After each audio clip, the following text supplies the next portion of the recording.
In the traditional telling of the Jesus story, one gets the feeling that Joseph and Mary were more or less isolated during the Nativity sequence and subsequent flight to Egypt.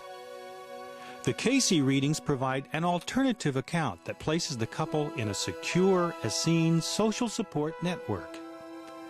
The first level of support was provided by a handmaiden for Mary, appointed by the Essene leaders at Mount Carmel. Josie was one of the 12 maidens who were candidates for the motherhood of the Messiah at the Mount Carmel temple. Josie was close to Mary when the angel confirmed Mary as the chosen one on the steps of the temple. When Mary was selected to be the mother of the Messiah, Josie remained committed to the process. Later, when Mary was pregnant, Josie was ready and willing to commit her life to being a servant for the family of Jesus. Additional support was provided during the journey to Bethlehem.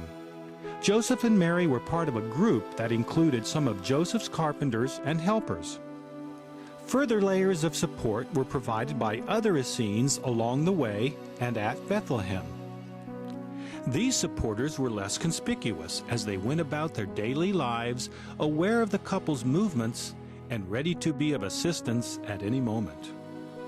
Thus, Cayce's version of the Nativity presents the Essene movement as fairly extensive and diverse, yet capable of communication and dedicated action as needed. The support network extended well beyond Palestine to Egypt, and eventually to Persia, India, and points beyond when the young Jesus set out on his own to learn from masters in other lands.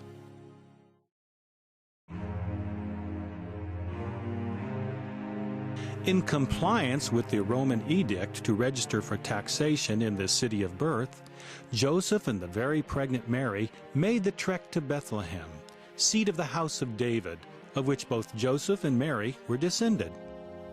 The road and village were busy with great crowds of people on the way from the hills of Judea to this small settlement only a Sabbath day's journey from Jerusalem. Cayce reports that they arrived in the cool of the evening and were questioned by both the political and religious authorities. It was twilight when Joseph finally approached the inn, seeking lodging.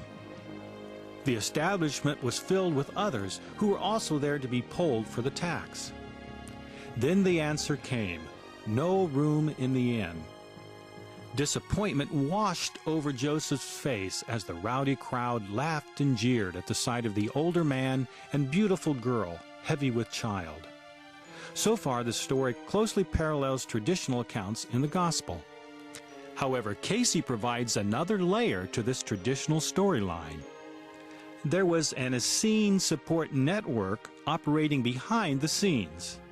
We are told that the innkeeper is actually an Essene who is well aware of the big picture. He knows of Mary's sacred gift and doesn't want it to be delivered amongst the raucousness in the inn.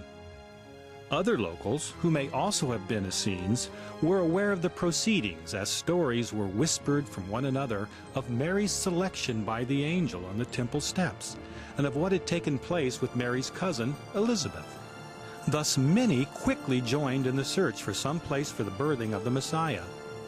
As a further aside, we are informed that the innkeeper's daughter took an especially active role in searching for lodging and assisting Mary. Promptly a place was found under the hill in a stable, above which the shepherds were gathering their flocks into the fold. There the child was born at the midnight hour. The family remained in Bethlehem for 21 days through the period of purification of Mary.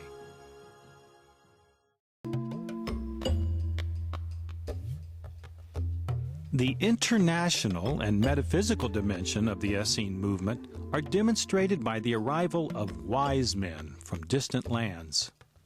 Through astrological studies and psychic attunement, spiritual seekers from Persia, India, and Egypt arrived at Bethlehem to greet the newborn Messiah.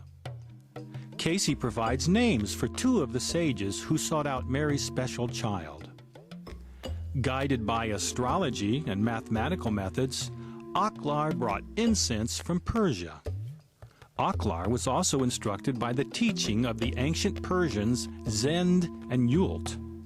Cayce asserts that Zend was a previous incarnation of the soul who was born as Jesus.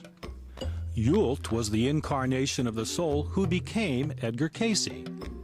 So the finely woven fabric of reincarnation and purposeful activity is manifested in this mysterious development. Another of the wise men cited in the readings came from the mountains of India and Arabia. Ashtueel brought frankincense as a gift.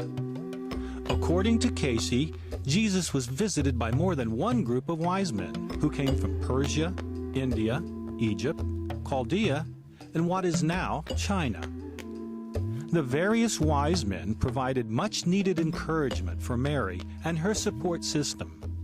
Cayce affirms the biblical account in which the wise men initially visited Herod to pay homage to the local king before seeking out the newborn.